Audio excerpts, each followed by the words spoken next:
Bonsoir. Aujourd'hui, je vais vous montrer comment je pratique les kanji. Les kanji, ce sont ces sigles japonais qui sont issus du chinois, qui sont très très beaux à regarder. Il y en a des dizaines de milliers à apprendre, à connaître.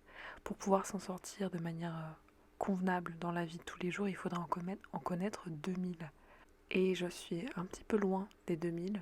Je pense qu'on en est autour de 300, 350, 400 peut-être. Donc voilà comment je pratique mes kanji. J'espère que ça vous plaira.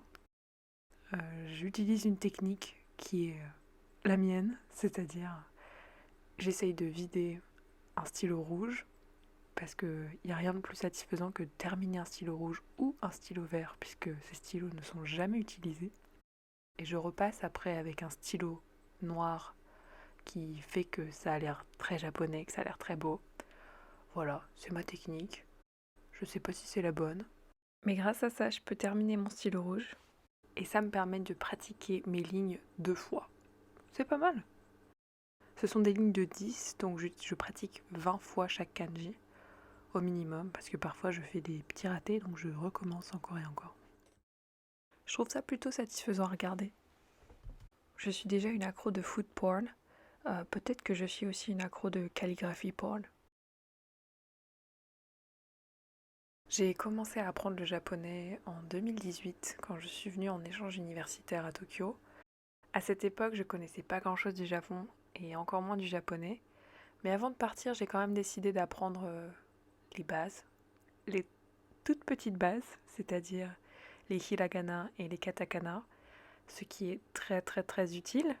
Donc je recommande à toute personne qui souhaite aller au Japon un jour de commencer par ça. C'est pas si difficile et ça peut être très utile sur place. Vous devez sûrement vous dire que j'étais un petit peu folle de me lancer dans cette aventure. Je dois dire que oui, c'est vrai. Je suis un petit peu folle, même peut-être beaucoup. Mais j'adore cette aventure. Apprendre une nouvelle langue, c'est être en contact avec des nouvelles personnes qui pensent différemment et trouver la manière dont on arrive à se connecter avec ces personnes, même si on a tellement de choses différentes. Eh bien, je trouve ça passionnant, fascinant. Construire des ponts entre des personnes, c'est merveilleux. Et je me rends compte que, eh bien, quand on a l'état d'esprit ouvert, eh ben, on fait des rencontres exceptionnelles, on fait des découvertes exceptionnelles. Et la langue, c'est vraiment un outil pour faire des rencontres et des découvertes exceptionnelles. Donc vraiment, je vous recommande, si vous avez l'idée d'apprendre une nouvelle langue, franchement, foncez, allez-y. C'est tellement gratifiant, c'est tellement satisfaisant de se dire que on va se mettre à penser dans une autre langue, on va se mettre à communiquer dans une autre langue, et mine de rien, eh bien, la langue, ça change la manière de penser. Et il faut surtout pas avoir peur d'avoir l'air ridicule. Ce serait tellement plus ridicule de ne pas aller chercher ces nouvelles capacités, de se dire non à soi-même alors qu'on a envie. Et c'est parfois en ayant l'air ridicule qu'il se passe des choses. J'ai beaucoup de souvenirs où je bricole avec mon japonais, je suis pas du tout confiante. Et en fait, quand les personnes rient en face de soi, quand on rigole pas de nous, on rigole de ce qu'on a dit. Et moi j'adore ces moments-là où même si on se comprend pas techniquement, et ben on rigole parce que on a l'air bête.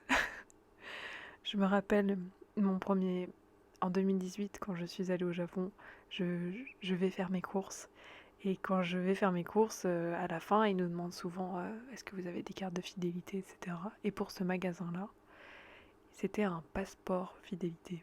Donc en japonais, passporto. Donc avec mon niveau un petit peu cassé de japonais, j'entends passporto. Je me dis passeport, très bien. Je sors mon passeport français. Sauf que c'était pas ça. Donc la caissière et la personne qui était derrière moi, elles ont rigolé. Et j'ai rigolé avec elles parce que je me suis rendu compte que c'était pas ça qu'elle voulait. Mais voilà, on se met dans des situations où on a l'air un peu ridicule. Mais c'est tellement drôle au final quand on crée des souvenirs.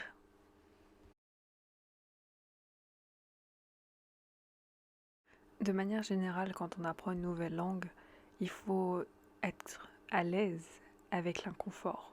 Ça va être inconfortable, mais on sait qu'au final, on est en train de s'enrichir d'une manière exceptionnelle, d'une manière qu'on n'aurait même pas imaginée. Par exemple, moi je suis fascinée par la signification de certains kanji. Le kanji qui veut dire volcan, donc Kazan, c'est le kanji de la montagne avec le kanji du feu. C'est exceptionnel quand on y pense, c'est logique, c'est tellement normal que ce soit la montagne et le feu pour le volcan. Mais en étant juste française, qui n'apprend que le français, qui ne connaît que le français, ou même l'anglais, jamais j'aurais associé les deux ensemble. Jamais.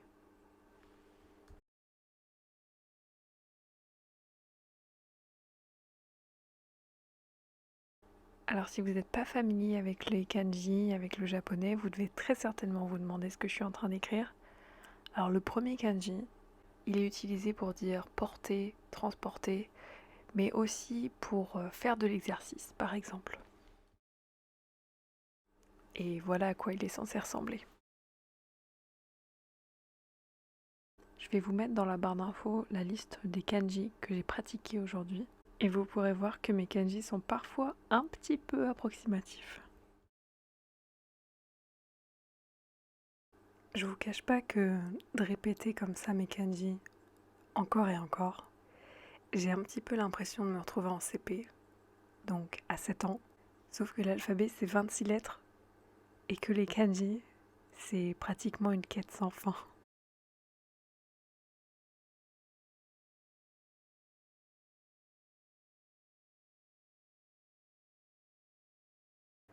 Bon alors malheureusement, très rapidement, vous allez voir que j'écris mais que vous ne verrez plus grand chose. Parce que voilà, Olivia est un petit peu une youtubeuse en carton.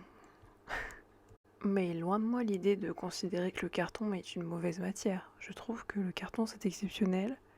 On peut déménager avec, ça se recycle, ça se composte. J'adore le carton. Donc finalement être une youtubeuse en carton, ça me paraît pas trop mal.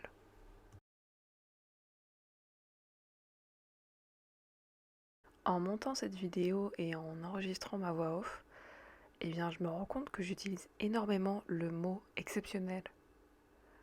Alors dites-moi dans les commentaires combien de fois j'ai utilisé le mot exceptionnel, parce que j'ai vraiment pas la foi de compter. Oui, on peut dire que je suis exceptionnellement paresseuse et que j'ai besoin de votre aide.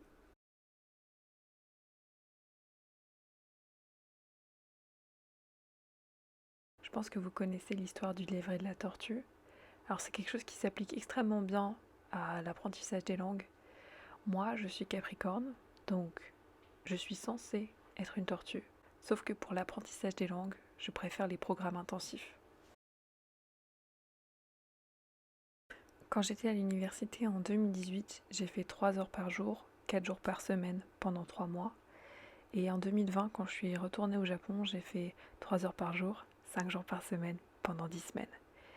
Et pour moi, c'est vraiment le système qui fonctionne le mieux, puisque j'ai beaucoup de mal à rester focus sur une durée longue. Je préfère souffrir pendant un court moment et atteindre mes objectifs rapidement. Dites-moi si vous êtes plutôt team tortue ou team lièvre. D'ailleurs, j'ai trouvé ce sujet si intéressant que j'en ai fait un article. Si toi, la merveilleuse personne qui regarde cette vidéo, est intéressée, tu pourras trouver le lien dans la description.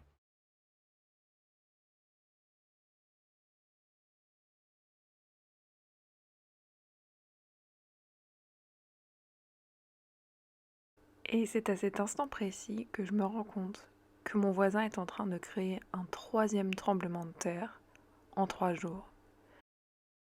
Oui, un tremblement de terre qui crée en charmante compagnie et qui fait trembler tout l'immeuble.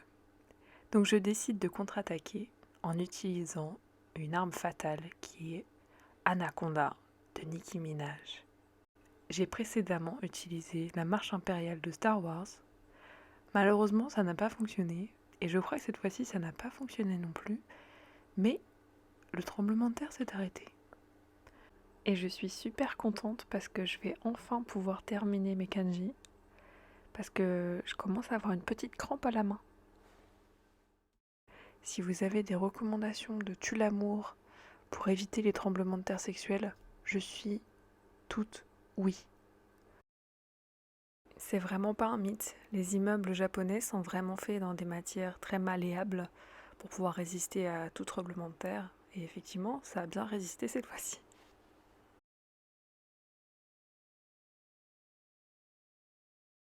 Là, vous pouvez voir que j'ai carrément abandonné la pratique des kanji en 2 étapes. J'ai laissé tomber le stylo rouge. Tant pis, peut-être que je terminerai jamais stylo rouge. Mais j'ai quand même continué jusqu'au bout pour avoir la satisfaction de terminer une page entière. C'est plutôt bien parce que j'ai décidé ce mois-ci de faire 30 heures de japonais sur 28 jours. Donc 50 minutes, check, c'est fait. Mes kanji sont pas parfaits, c'est pas les plus beaux, mais je les trouve plutôt mignons et l'essentiel c'est d'y mettre le cœur, n'est-ce pas?